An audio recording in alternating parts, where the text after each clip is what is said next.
Olá, meus queridos alunos do primeiro ano, tudo bem com vocês? Espero que sim. Galerinha, hoje nós vamos estudar as aulas 11 e 12, que falam sobre o fenômeno da refração da luz e as leis da refração. Então vamos iniciar. Refração é o fenômeno da passagem da luz de um meio A para outro meio B, cujas características são diferentes de A. Galera, vou explicar isso melhor para vocês. Refração é a passagem da luz de um meio para outro meio, sendo que, quando a luz passa de um meio para outro, ela sofre um desvio na sua trajetória, provocando fenômenos semelhantes a esses que nós podemos observar na figura, onde nós temos um copo com água e um lápis. A impressão que nós temos é que o lápis está quebrado. Isso ocorre porque a luz está se propagando no ar. Quando ela incide na superfície do copo, ela sofre um desvio na sua trajetória. Depois ela passa também para a água, sofrendo um outro desvio na sua trajetória, provocando esse efeito visual. Correto? Então esse fenômeno ocorre devido à refração da luz. Vamos dar continuidade. Dispersão da luz branca. Quando a luz branca incide sobre uma superfície que separa dois meios, surge um leque de cores. Esse fenômeno é denominado dispersão da luz. Então aqui na figura ao lado, observamos um prisma e aqui eu tenho um filete de luz branca. A luz branca, quando atravessa o prisma, ela sofre uma decomposição, formando um espectro de cores, que varia do alaranjado até o violeta, como nós podemos observar nesta outra figura. Fenômenos como este, de dispersão da luz branca, pode ser observado também na natureza, quando nós vemos no céu, por exemplo, a formação de um arco-íris. Como se forma um arco-íris? O arco-íris ocorre sempre que o ar apresenta gotículas de água suspensas. Então, quando a luz branca incide sobre essas gotículas de água, cada gotícula funciona como se fosse um pequeno prisma. Então, a luz branca, ao atravessar essas gotas de água suspensas na atmosfera, ela sofre uma dispersão, formando o espectro de cores que nós chamamos de arco-íris. Esse espectro de cores é composto pelos comprimentos de onda vermelho, alaranjado, amarelo, verde, azul, anil e violeta. Velocidade da luz. Galera, a velocidade da luz no vácuo é a maior velocidade que existe. É uma grandeza que não pode ser superada. Certo? Não é que não pode, até agora ela não foi superada, a verdade é essa. Então, é a maior velocidade que existe. Então, a velocidade da luz no vácuo é 300 mil quilômetros por segundo. Se formos medir em metros por segundo, esse valor corresponde a 300 milhões de metros por segundo. Esses mesmos valores podem ser representados em notação científica. 300 mil é a mesma coisa que 3 vezes 10 elevado a 5 km por segundo e 300 milhões, 3 vezes 10 elevado a 8 metros por segundo. Então, a velocidade da luz no vácuo são esses dois valores, em quilômetros por segundo ou metros por segundo. Em qualquer outro meio que não seja o vácuo, esse valor pode ser alterado. Uma outra importante observação é que cada comprimento de onda, cada uma das cores, apresenta uma velocidade de propagação diferente, correto? Vamos lá. O vermelho, por exemplo, ele apresenta uma velocidade maior do que o comprimento de onda violeta. Tudo bem? Então aqui eu tenho uma ordem decrescente de velocidade. À medida que nós vamos descendo, vermelho, alaranjado, amarelo, verde, azul, anil e violeta, à medida que nós descemos, a velocidade de propagação do comprimento de onda diminui. Entendido isso? Se sim, vamos dar continuidade. Refringência de um meio. Refringência é o nome dado à propriedade de um meio em interferir na propagação da luz. Quanto maior a refringência de um meio, menor será a velocidade de propagação da luz em seu interior. Galera, vamos entender isso. Quanto maior a refringência de um meio, menor será a velocidade de propagação da luz em seu interior. O que significa isso? Significa que se um meio ele é muito refringente, a velocidade de propagação da luz nesse meio é menor. Vamos fazer aqui uma comparação. No vácuo e a água, a velocidade de propagação da luz no vácuo é 300 mil quilômetros por segundo. Já a velocidade de propagação da luz na água é menor, é um pouco menor. Então, o que eu posso concluir? Como a velocidade de propagação da luz na água é menor do que no vácuo, então eu posso afirmar que a água é um meio mais refringente e o ar é um meio menos refringente. O meio menos refringente é aquele meio onde a luz vai se propagar com maior velocidade.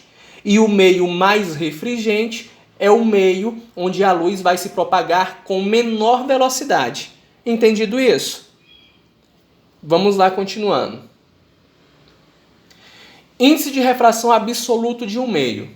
Define-se índice de refração absoluto de um meio A como sendo a razão entre a velocidade da luz no vácuo e a velocidade da luz no meio considerado. Então, o índice de refração vai ser expresso por essa fórmula, N igual a C vezes dividido por V, onde N é o índice de refração, C, velocidade da luz no vácuo, que pode ser medido em quilômetros por segundo ou metros por segundo, e V é a velocidade da luz no meio considerado. Índice de refração relativo. O índice de refração relativo é definido como a razão entre a velocidade da luz que se propaga entre dois meios, desde que um deles não seja o vácuo. Gente, o índice de refração relativo, ele pode ser calculado através dessa fórmula aqui, ó. Se eu tirar essa parte, eu vou ter o quê? Índice de refração do meio A em relação ao meio B, que vai ser igual ao índice de refração do meio A dividido pelo índice de refração do meio B. Sendo que eu também posso utilizar essa relação aqui, essa fórmula. Índice de refração do meio A dividido pelo índice de refração do meio B, que vai ser igual à velocidade da luz no meio B dividido pela velocidade da luz no meio A. Entendido? Vamos dar continuidade. Leis da refração. A primeira lei diz que o raio incidente, que é o RI, o raio refratado, RR, e a reta normal são coplanares. Ou seja, o raio de incidência, ou raio incidente, RI, o raio refratado, RR, e a reta normal, aqui, ó, que é essa reta tracejada, são coplanares, ou seja, pertencem ao mesmo plano. Vamos voltar aqui e falar rapidinho sobre a refração. Como eu falei para vocês, refração é quando a luz passa de um meio para o outro, sofrendo um desvio em sua trajetória. Aqui eu tenho um esquema que representa isso. Aqui eu tenho o meio 1 e o meio 2. Pode ser, por exemplo, ar e água, né, respectivamente. Então vejam só, o raio de luz incidente, o raio de luz, está se propagando em linha reta, propagação retilínea dos raios de luz. Então ele se propaga em linha reta. Então entendam que se eu tivesse um único meio aqui, esse raio de luz iria continuar se propagando em linha reta. Então ele viria nessa direção aqui. Só que como ele passou de um meio para outro, vocês percebam, ó, que ele sofre um pequeno desvio. Então quando ele sofre esse pequeno desvio em sua trajetória, é o que nós chamamos de refração. Entenderam isso? Percebam, ó, que aqui, ó, se eu utilizar uma régua, eu posso perceber tranquilamente, ó, que ocorreu um desvio do raio de luz. Correto? Então isso é o que nós chamamos de refração. Segunda lei. O produto do seno do ângulo formado com a normal pelo índice de refração desse meio é igual a uma constante. Lei de Snell-Descartes. Então, olha só, aqui nós temos a fórmula que nós temos o índice de refração do meio A vezes o seno do ângulo de incidência igual índice de refração do meio B vezes o seno do ângulo de refração. Vamos voltar aqui na página anterior. Galera, me esqueci de falar para vocês. O ângulo I é o ângulo formado entre a reta normal e o raio de incidência. Esse ângulo I é chamado de ângulo de incidência. Já o ângulo R é o ângulo de refração. É o ângulo formado entre a reta normal e o raio refratado. Ângulo de incidência, ângulo de refração. Correto? Mais uma vez, índice de refração no meio A vezes o seno do ângulo de incidência igual índice de refração do meio B vezes o seno do ângulo de refração. Continuando. Exercícios em classe. Vamos lá. Abram a apostila de vocês para acompanharem essa primeira questão. Um professor de física resolveu mostrar em sala um experimento sobre refração. Com um ambiente escuro, ele fez um estreito feixe de laser vermelho ser refratado do ar para a água, contida em um aquário em forma de paralelepípedo. Para que a trajetória da luz fosse visualizada pelos seus alunos, o professor turvou ligeiramente a água com algumas gotas de leite e espalhou um pouco de vapor, obtido a partir da sublimação do gelo seco, na região logo acima do recipiente com água. Por meio de um transferidor, o professor concluiu que o ângulo entre o feixe de luz e a superfície plana da água era de 30 graus. Observe a figura ilustrando esse experimento.